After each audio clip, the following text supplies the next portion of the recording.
मैथिली दुल्हन। इसके मनमोहक गीत जरूर सुने। यदि अच्छा लगा तो चैनल सब्सक्राइब जरूर करें।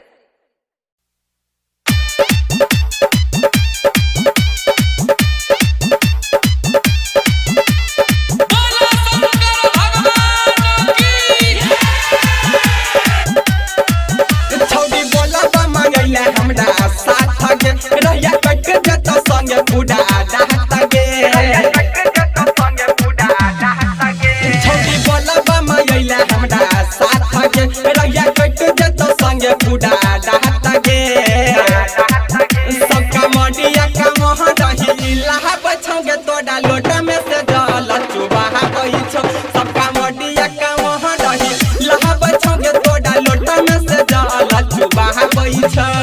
अभी आप सुन रहे हैं खाजे डी से धड़कन फिल्म्स की शानदार प्रस्तुति। सुमित सतीश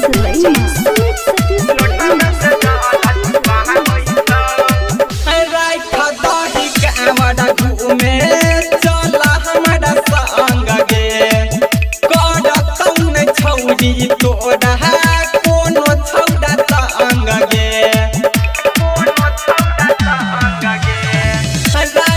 दही कैमरा घूमे चला हमारा संग गे करतौन छौरी तोड़ा कोनो छौड़ा संग गे कोई पहाड़ के पाटे तोगे कोई झुमका के फुसाले तोगे सबका मोडिया का वहाँ रही लहा बचोगे तोड़ा लोटा में से जाला चुबाहा बैठो सबका मोडिया का वहाँ रही लहा बचोगे तोड़ा लोटा में से जाला चुबाहा बैठो। अभी आप सुन रहे हैं खाजे डी से धड़कन फिल्म्स की शानदार प्रस्तुति। सुमित सतीश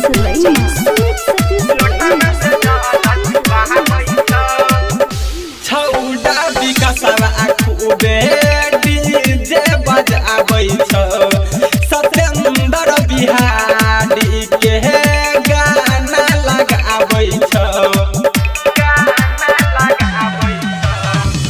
गौडी सलेंदर